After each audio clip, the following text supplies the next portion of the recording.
경제 읽기 시간입니다. 코로나19로 도입됐던 사회적 거리두기가 2년 1개월 만에 사실상 사라지게 됐습니다.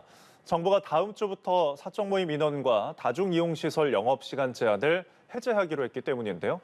이 경제적 영향은 어떨지 박연미 경제평론가와 함께 짚어보겠습니다. 어서 오십시오. 안녕하세요. 네, 많은 분들이 기다려왔을 것 같습니다.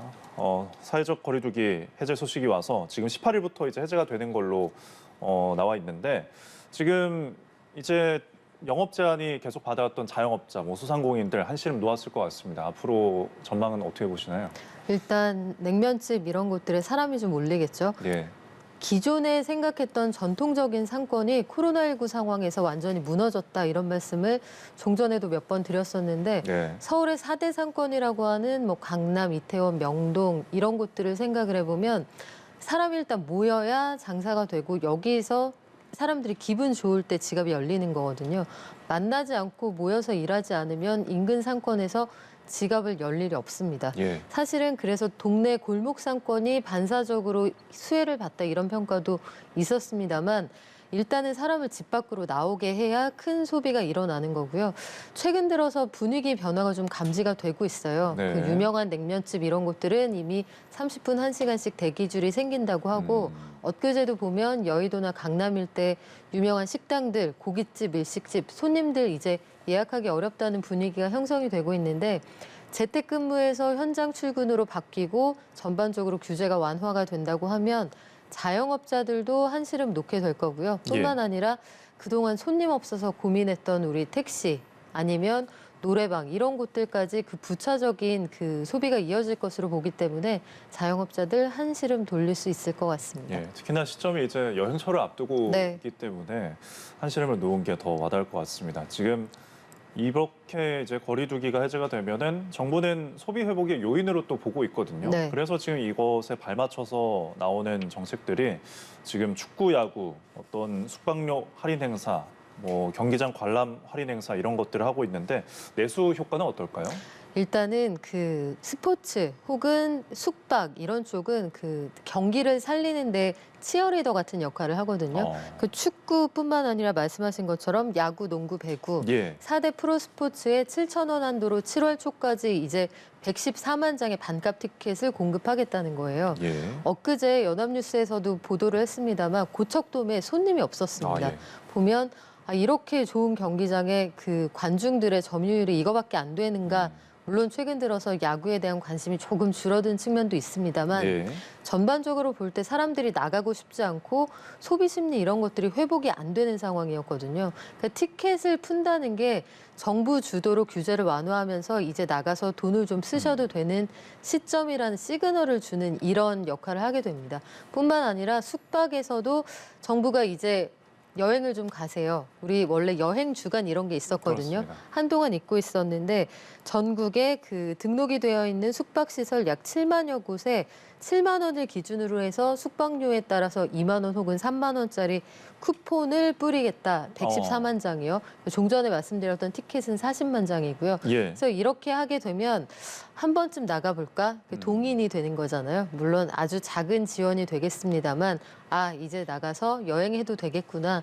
옆구리를 한번 찔러준다는 측면에서 도움이 될 것 같고요. 예. 우리가 이게 얼마나 실제로 도움이 될 거냐 이건 사후에 그 통계를 봐야겠습니다만 우리가 참고해볼 만한 통계들이 있어요. 메르스 당시에 보면 짧은 분기에 소비가 멈추고 일상생활이 좀 어려웠습니다만 한 분기 동안 메르스로 여러 가지 통제가 되면서 분기 성장률이 0.3%에 그쳤다. 그래서 전분기하고 비교해서 도소매 음식 숙박업은 0.8%, 또 전반적으로 보면 서비스업도 그에 준하는 수준으로 성장률이 줄어든 것으로 나타났었거든요. 네. 이런 상황들을 종합해서 보면 그때는 잠깐이었는데도 이만큼 떨어졌다고 회복이 됐다. 그러면 우리 오랫동안 참았으니까 적어도 다음 주를 비롯해서 몇 주 동안은 소비가 확 일어나는 이런 모습을 좀 목격하게 되지 않을까 이렇게 기대하고 있습니다. 예, 아무래도 분위기를 주도하면 좀 태도 변화가 일어나면서 행동이 나타날 수도 있는 거니까요. 자,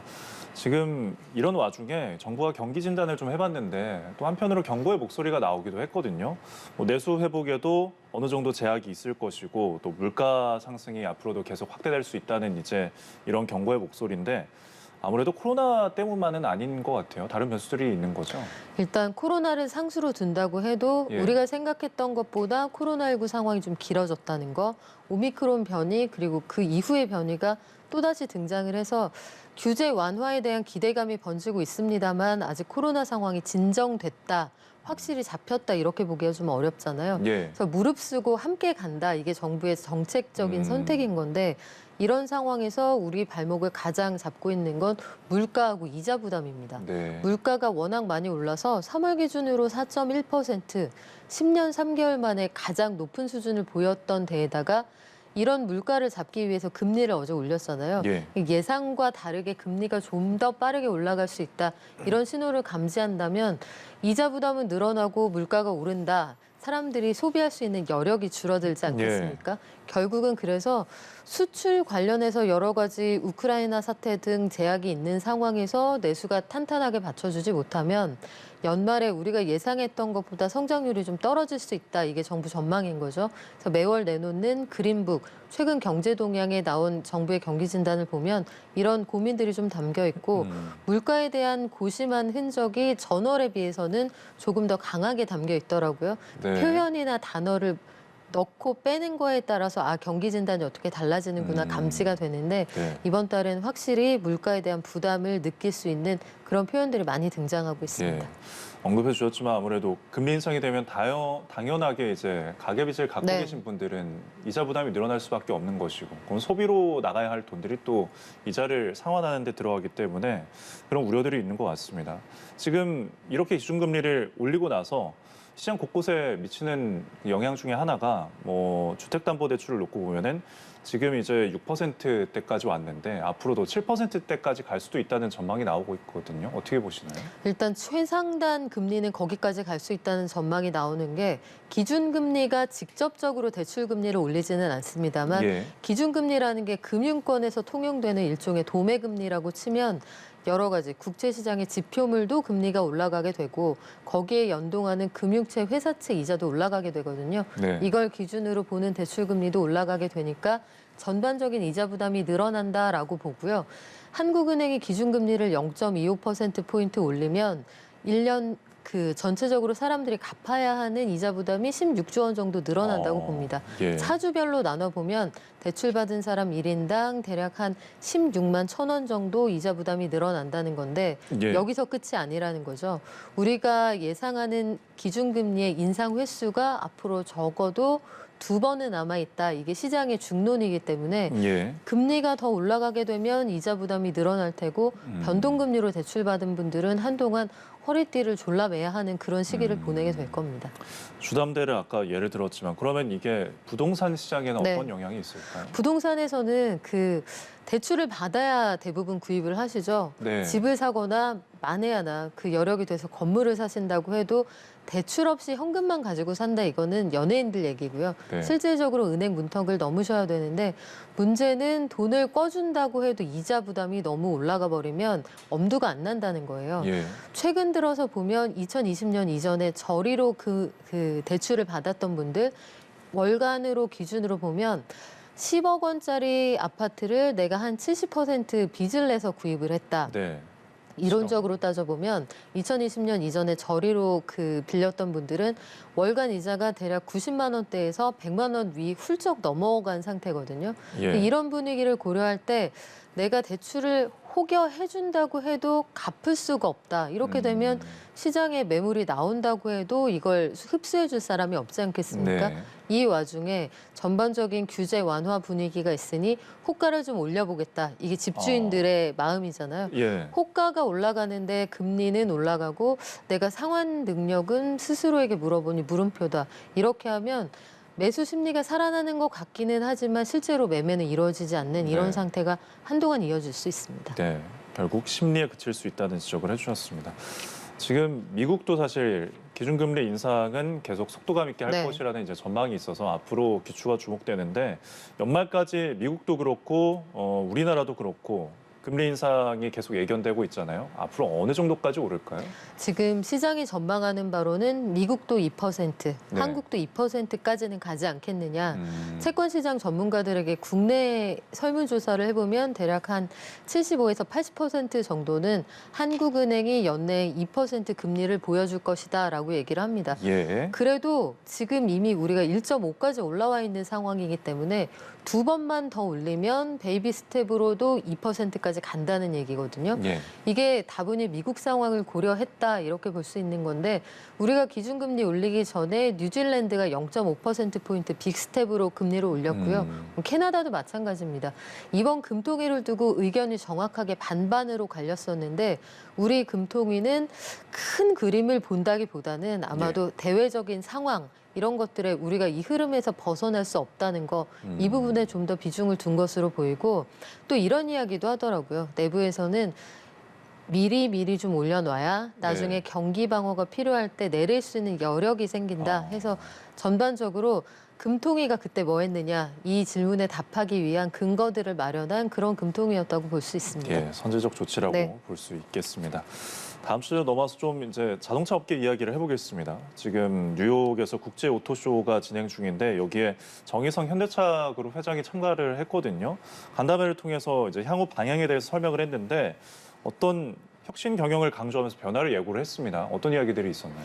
네, 기업들이 그 출사표를 내고 세계 시장에서 뭔가를 선언할 때는 반씩 이제 걸러서 보시면 되겠죠. 예. 의지하고 실질적인 실현 가능성이 중첩돼 있는 건데 현대차가 가장 중요한 의지로 밝힌 게 전기차 시대를 주도하겠다. 그런데 캐치프레이즈에는 항상 그 약점들이 녹아 있습니다. 현재는 주도하지 못하고 있다는 고백이기도 한데요. 왜 그러느냐?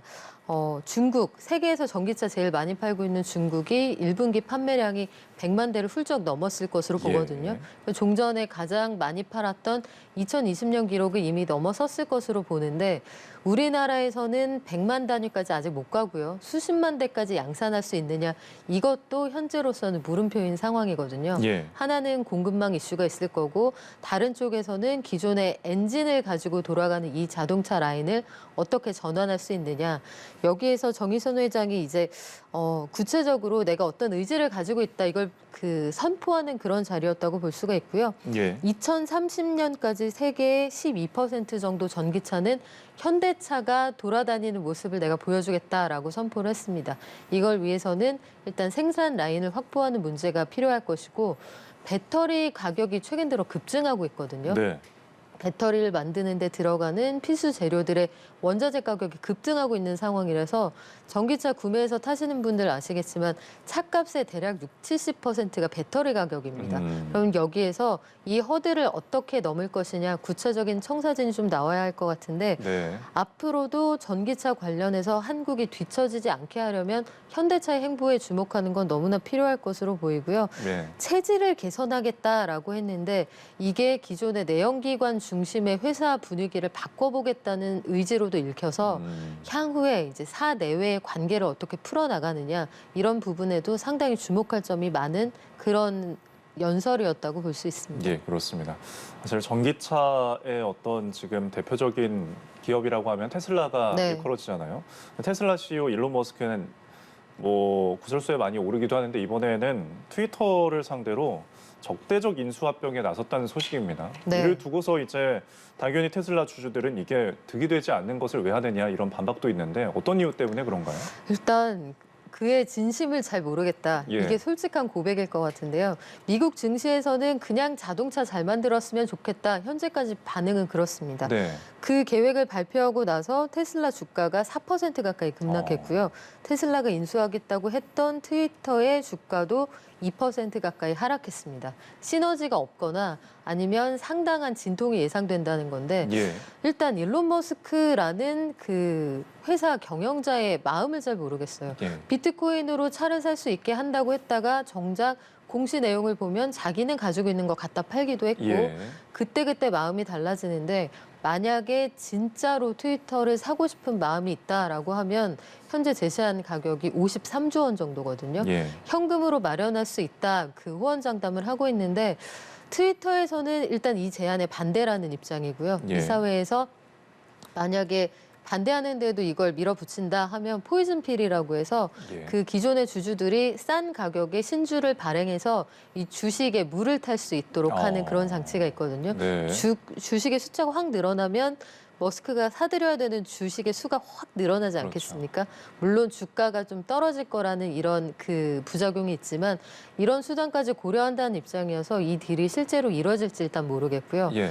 이게 만약에 이뤄진다고 해도 테슬라나 트위터에 어떤 시너지가 있을까? 네. 미국 시장 전반에서는 이 부분에 대해서 모르겠다, 세모다, 이러다가 말고 자기 거 만든다고 할 수도 있다, 이런 전망이 나와 있습니다. 예, 좀 더 지켜봐야 될 것 같습니다. 지금까지 박연미 경제평론가와 함께했습니다. 고맙습니다.